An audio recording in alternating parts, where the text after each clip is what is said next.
Okay, सो ये जो table है ये है क्वेश्चन नंबर 19 का, ठीक है।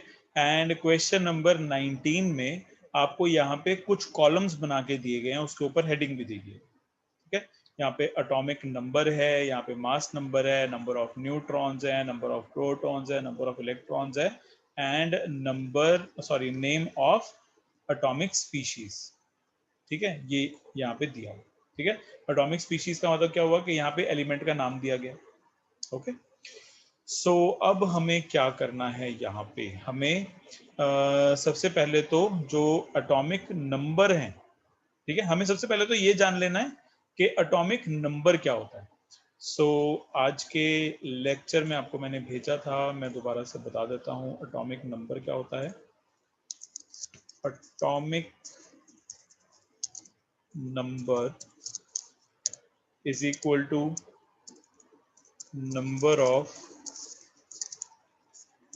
Protons is equal to number of electrons,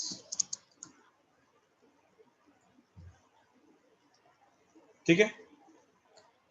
number of electrons and number of protons, plus नहीं लिखा मैंने उसके बीच में, इक्वल टू लिखा है, ठीक है। यानी कि जितना एटॉमिक नंबर होगा उतने ही नंबर ऑफ प्रोटॉन्स होंगे और उतने ही नंबर ऑफ इलेक्ट्रॉन्स होंगे, ठीक है। Then what is mass number? Mass number का अदर नेम क्या है अनुषा? एटॉमिक एटॉमिक मास, ठीक है। So mass number is equal to number of protons plus number of neutrons, ठीक है। तो मैं आपको एक सॉल्व करके दिखा देता हूं, ठीक है। देन बाकी आप अपने आप करोगे अभी के अभी, एंड मैं आपसे पूछूंगा, ठीक है। तो सबसे पहले ये वाला कर लेते हैं, फर्स्ट वाला। फर्स्ट में हमें क्या दिया है? हमें दिया है एटॉमिक नंबर और साथ में हमें दिया है नंबर ऑफ न्यूट्रॉन्स, ठीक है। बाकी इसके अलावा कुछ भी नहीं दिया। अब देखो, सबसे पहले मैंने लिखा है atomic number is equal to number of protons is equal to number of electrons. तो हम क्या करेंगे, एटॉमिक नंबर अगर 9 है तो नंबर ऑफ प्रोटॉन्स कितने होंगे? 9, ठीक है। नंबर ऑफ इलेक्ट्रॉन्स कितने होंगे? ये भी 9, ठीक है जी। चलिए, इसके बाद मास नंबर पे आते हैं, ठीक है। सो अगर मैं मास नंबर की बात करता हूं, मास नंबर पे क्या लिखा है? मास नंबर पे लिखा है number of protons plus number of neutrons, ठीक है। सो नंबर ऑफ प्रोटॉन्स कितने हैं? 9। नंबर ऑफ न्यूट्रॉन्स कितने हैं? 10, ठीक है। सो हमारा जो मास नंबर है वो कितना हुआ? 19, ठीक है। हमने दोनों को प्लस कर दिया। ओके, अब हमसे पूछा जा रहा है name of the atomic species. अब जिसका एटॉमिक नंबर 9 है उस एलिमेंट का नाम क्या है, ठीक है। सो इसका नाम है व्हाट? फ्लोरीन, है ना। फ्लोरीन का एटॉमिक नंबर इज 9। तो बाकी के जितने भी अनुषा, ये सब अब आपके हैं और आपने मुझे ये फटाफट बता देने हैं, ये चारों, ठीक है। So I am giving number of neutrons कैसे निकालेंगे? नंबर ऑफ न्यूट्रॉन्स कैसे निकालेंगे? यहाँ पे देखो, mass number is equal to number of protons plus number of neutrons. So number of neutrons is equal to mass number minus number of protons, है ना। ठीक है। या सेम वेज अगर आपको नंबर ऑफ प्रोटॉन्स निकालने हैं तो क्या करोगे? मास number minus number of neutrons, ठीक है। प्लस इधर उधर कर लो, इक्वल टू इधर उधर कर लो, आपको आपका जो डिजायर्ड आंसर है वो मिल जाएगा, ठीक है। सो आई थिंक 1 2 3 एंड 4 है ये। सो आपके लिए 8 मिनट्स वुड बी इनफ, ठीक है। So I am giving you time of 8 minutes. उससे पहले हो जाएगा तो आप मुझे बता दोगे कि आपका हो गया है, ठीक है। एंड 8 मिनट्स तक का टाइम तो मैं आपको देगा, ठीक है, कीजिएगा।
Excuse me, sir.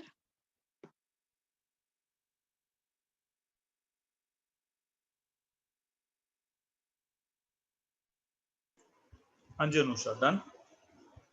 नहीं, मैं बोल रही थी जो लास्ट क्वेश्चन है उसमें जो जीरोस लिखे हैं उसके बजाय लाइक प्लेन ही होना चाहिए ना, जीरो तो नहीं है। प्लेन होना चाहिए मतलब खाली होना चाहिए, वो जीरो तो नहीं है, नंबर तो नहीं है ना जीरो। नहीं नहीं नहीं नहीं। नहीं नहीं, सॉरी सॉरी, एक मिनट। जो नंबर ऑफ न्यूट्रॉन्स हैं वो जीरो ही हैं, जो नंबर ऑफ इलेक्ट्रॉन्स हैं वो भी इसमें जीरो ही हैं, लेकिन लेकिन नंबर ऑफ प्रोटॉन्स इसमें वन है। लेकिन नंबर ऑफ ऐसा कैसे हो सकता है? मास नंबर इज वन। हो सकता है, क्यों नहीं हो सकता? लेकिन इट इज पॉसिबल। हाँ एटॉमिक जी हाँ जी, बोलो। atomic number is equal to number of protons is equal to number of electrons, तो ये तीनों तो सेम नहीं होते हमेशा। हाँ, बट ये ना हर केस में ट्रू नहीं होता, ये मैं आपको बताना भूल गया था। ठीक है, ये हर एक केस में ट्रू नहीं नहीं होता है। किसी किसी केस में जो इलेक्ट्रॉन्स होते हैं वो थोड़े से ज्यादा होते हैं या प्रोटॉन्स थोड़े से ज्यादा होते हैं। तो ठीक है, मुझे किसी अब किसी। एटॉमिक नंबर में क्या करना है फिर? आपके जीरो या बाकी वन? सारे हो गए? हाँ। चलो ठीक है, इसको हम डिस्कस कर लेंगे अभी। ठीक है, सो आप मुझे सेकंड पार्ट का नंबर ऑफ न्यूट्रॉन्स बताइए, क्या आंसर आया आपका? 16। आपका आंसर आया है 16। ओके, 16 कैसे आया है? Mass minus proton. या mass number is equal to number of protons plus number of neutrons. तो अगर हमें नंबर ऑफ न्यूट्रॉन्स चाहिए तो हम क्या कर देंगे? मास नंबर विच इज 32, उसमें से हम जो नंबर ऑफ प्रोटॉन 16 है उसको हम माइनस कर देंगे, तो हमारे पास नंबर ऑफ न्यूट्रॉन्स आ जाएगा यहाँ पे 16। ठीक है जी, करेक्ट अनुषा। देन इसके बाद number of protons 16। By protons क्योंकि वो एटॉमिक नंबर और number of electrons. Protons same होते हैं। ठीक है जी। हाँ जी, number of electrons number of electron 16। या ये भी 16, because atomic number is equal to number of protons is equal to number of electrons. ठीक है जी। सो नेम ऑफ स्पीशीज यहाँ पे आपको पता लग गया, ये है सल्फर। चलिए नेक्स्ट में आते हैं हम थर्ड का फर्स्ट पार्ट। 12। या इट इज 12। ठीक है, और ये भी कैसे आया? आपके पास नंबर ऑफ प्रोटॉन्स हैं और आपके पास मास नंबर है। ठीक है, सो क्योंकि number of protons is equal to number of sorry is equal to atomic number होता है, तो इस वजह से आपने इसका आंसर 12 लिख दिया। ठीक है जी। देन इसके बाद नंबर ऑफ न्यूट्रॉन्स कितने होंगे? 12। ठीक है जी, ये भी 12 होंगे। ठीक है, करेक्ट। देन इसके बाद नंबर ऑफ इलेक्ट्रॉन्स? 12। यस, ये भी 12 होगा। ठीक है जी, करेक्ट। And element? मैग्नीशियम। या इट विल बी मैग्नीशियम। ठीक है जी। सो आपको समझ में आ गया, मुझे ऐसा लग रहा है। चलिए ठीक है, सो आगे के जो आंसर्स हैं वो हम देख लेते हैं। हाँ जी, सो यही आ रहा है आपका आंसर फोर्थ का, 12112, and it is what? Deuterium. ठीक है, ये हमने पढ़ा है ना, प्रोटियम, ड्यूटी, ओ सॉरी, ये भी उसी उसमें था आज के लेक्चर में। ठीक है, अच्छा। सो उसमें आपको बताया गया है कि हाइड्रोजन की तीन टाइप्स होती हैं, एक होता है प्रोटियम, एक होता है ड्यूटीरियम और एक होता है ट्राइटियम। ठीक है, सो ये ड्यूटीरियम है, यहाँ पे एटॉमिक नंबर इज 1। ठीक है, लेकिन मास नंबर इज 2। ठीक है, तो ये क्या हुआ? ये एक ड्यूटीरियम। ओके, चलिए। सो नेक्स्ट में हम आते हैं, यहाँ पे 1 लिखा हुआ है, 1 तो नहीं होना चाहिए था, नंबर ऑफ न्यूट्रॉन्स। चलिए कोई बात नहीं। लास्ट में अगर हम बात करते हैं, इसको करेक्ट कर लेना। मैं एक बार एनसीईआरटी में देख लूं, एनसीईआरटी में क्या लिखा हुआ है वहां पे, एक बार चेक कर लेते हैं एनसीईआरटी में क्या लिखा है। उसी के अकॉर्डिंगली फिर मैं आपको बताता हूँ कि इलेक्ट्रॉन्स में 0 लिखा हुआ है या 1 लिखा हुआ है। 0 लिखा हुआ है, ओके। सो 0 लिखा हुआ है, तो इधर भी 0 ही आएगा, ठीक है। सो ये क्या है, यहाँ पे नंबर ऑफ न्यूट्रॉन्स बिल्कुल भी नहीं है, ठीक है। यानी कि अगर न्यूट्रॉन उसमें प्रेजेंट है ही नहीं है, तो वो एक्चुअल में क्या है, वो एक प्रोटॉन है सिर्फ, ठीक है। सो ये प्रोटॉन है, और यहाँ पे इलेक्ट्रॉन 0 है, ठीक है। इलेक्ट्रॉन्स भी 0 है, न्यूट्रॉन्स भी 0 है, प्रोटॉन एक प्रेजेंट है, ठीक है। तो ये क्या हुआ, ये एक प्रोटॉन हुआ, ठीक है। और जो और का इलेक्ट्रॉन नाम है, 1 होगा। नहीं नहीं नहीं नहीं, वो भी 0 ही आएगा, वो गलत दिया हुआ है यहाँ पे, ठीक है। एनसीईआरटी में दिया हुआ है ना, एनसीईआरटी में 0 ही है, तो उसको हम ओवर रूल नहीं कर सकते, ओके या, ठीक है। So this is the correct answer, and this is all about your chapter, ठीक है। सो ये जो चैप्टर है ये फिनिश हो गया, आपका आज का लेक्चर भी फिनिश हो गया है, ठीक है। सो